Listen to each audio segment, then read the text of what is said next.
हम सौभाग्यशाली हैं कि इस महान और विशाल ग्रंथ में, जिसमें 12 स्कंद, 335 अध्याय, 18,000 श्लोक हैं, जिसका मूल पाठ उज्जैन से पधारे पंडित लखन शर्मा जी, पंडित शाश्वत पाठक जी कर रहे हैं। मैं तो प्रमुख प्रसंगों की व्याख्या व्यासपीठ से आपके लिए कर रहा हूँ। ये वो ग्रंथ है जिसमें परमात्मा स्वयं उपस्थित हुए हैं और उन्होंने कहा है, तू जान ले मैं कौन हूँ, तू कौन है। ये ग्रंथ हमारे मनभेद और मतभेद दोनों मिटा देता है।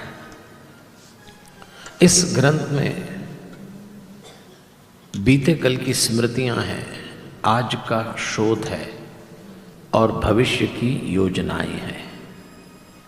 इस ग्रंथ को पढ़ने के बाद हमारे जीवन के अनेक अनसुलझे पक्ष का सुलझा हुआ रूप सामने आता है। देवियों और सज्जनों, आपको स्मरण है, ब्रह्मा जी ने अपने समूचे ज्ञान को नारद को सौंपा, नारद जी से व्यास जी को मिला, व्यास जी से सुखदेव जी को मिला। राजा परीक्षित को शाप लगा, 7 दिन बाद तक्षक नाग आकर उन्हें डसेगा और उन्हें सुखदेव जी को सामने बैठाया, जीवन के संबंध में प्रश्न पूछे, उत्तर देते हुए भागवत तैयार हो गई। नैमिषारण्य में 88,000 साधु संत इकट्ठे हुए, उन्होंने सूत जी को व्यासपीठ पर बैठाया और प्रश्न पूछना आरंभ किए और ये कथा हम और आप सुन रहे हैं। देवियों सज्जनों, मैं प्रतिदिन निवेदन करता हूं कि 4 आधार पे हम इस कथा को सुन रहे हैं। पहला, इसमें परमात्मा का स्वरूप है, धीरे धीरे आपको पता लगेगा। दूसरा, इस एक ग्रंथ में 4 ग्रंथ समाये हैं। महाभारत रहना सिखाती है, गीता करना सिखाती है, रामायण जीना सिखाती, भागवत मरना सिखाती है। तीसरा, हमारी चर्चा का आधार, इस ग्रंथ में हमारे जीवन के 4 व्यवहार हैं।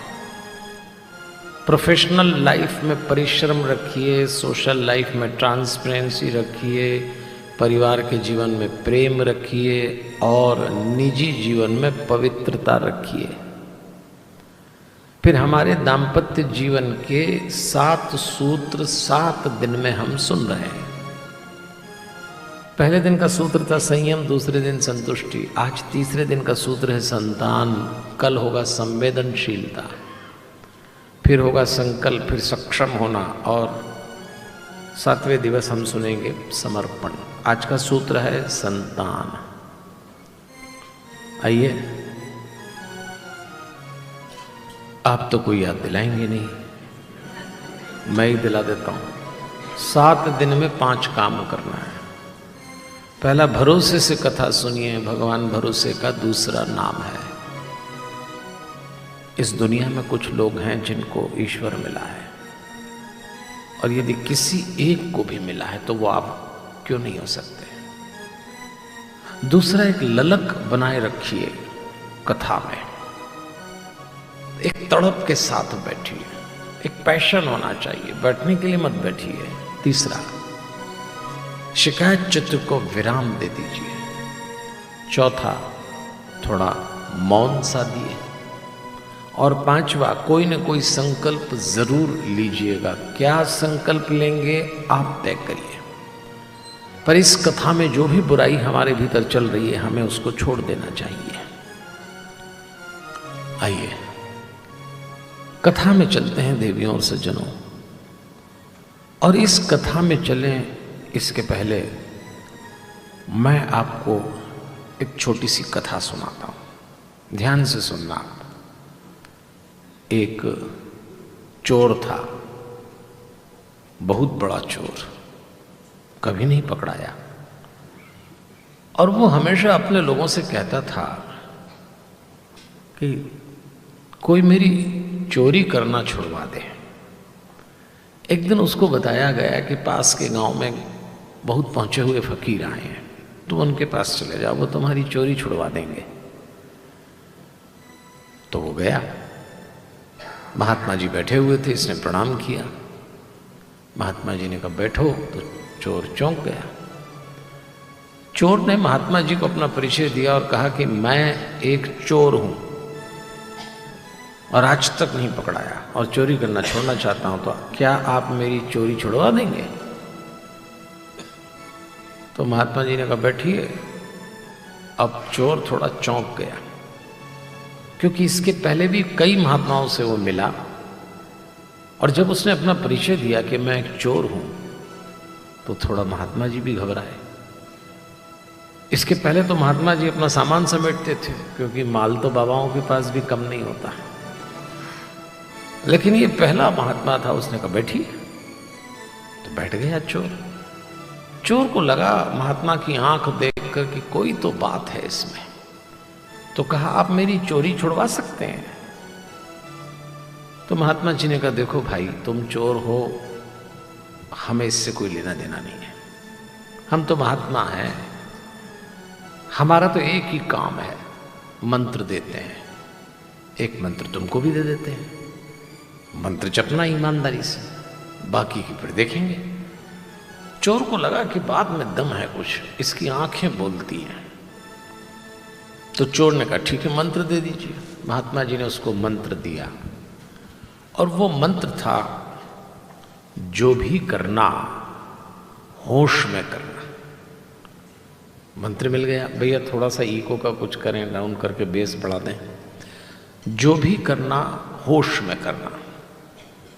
बस चोर ने मंत्र ले लिया, और जब चोर चला तो महात्मा के मुंह से निकला हुआ ये मंत्र बोलता रहा, जो भी करना होश में करना, जो भी करना होश में करना, और घर पहुंच गया।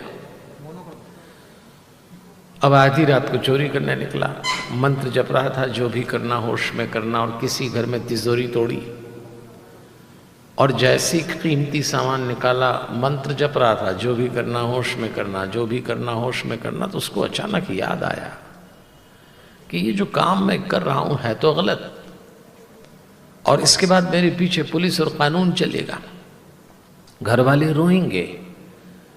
मंत्र जप रहा हूं जो भी करना होश में करना, और काम गलत कर रहा हूं, और गलत काम होश में हो ही नहीं सकता, गलत काम बेहोशी में ही होता है। तो चोर को लगा कि होश रखता हूं तो चोरी नहीं कर सकता, और चोरी करूं तो होश चला जाए। अपनी जिंदगी में पहली बार बिना चोरी किए सामान छोड़ के घर आ गया, और घर आके सो गया। मंत्र जप रहा, अगले दिन उठा, मंत्र का जप तो चल ही रहा था।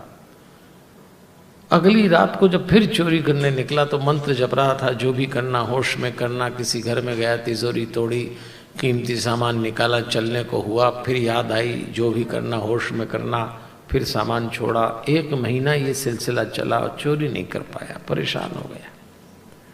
परेशान होकर सीधे महात्मा जी के पास पहुंचा, और महात्मा जी से कहा ये आपने कौन सी मुसीबत में डाल दिया मुझको, आपने मंत्र दे दिया जो भी करना होश में करना, अब होश रखूं तो चोरी नहीं कर सकता, और चोरी करूं तो होश चला जाए, आपको दिया हुआ वादा झूठा हो जाए, क्योंकि मंत्र जप रहा हूं तो पालन भी करना है।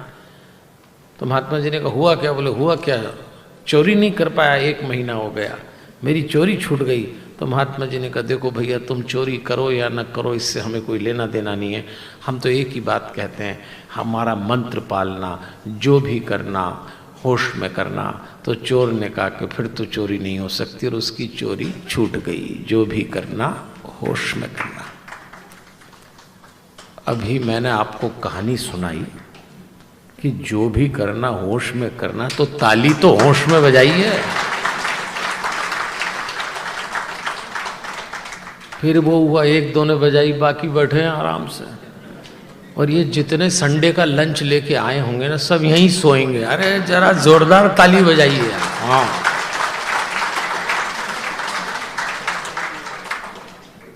कुछ तो आए इसीलिए होंगे कि घर सोएंगे तो यहीं सो लेंगे, और हम तो ताली बजवाते ही इसीलिए कि आपको ये पता लग जाए कि क्यों बैठे हैं। जो भी करना होश में करना।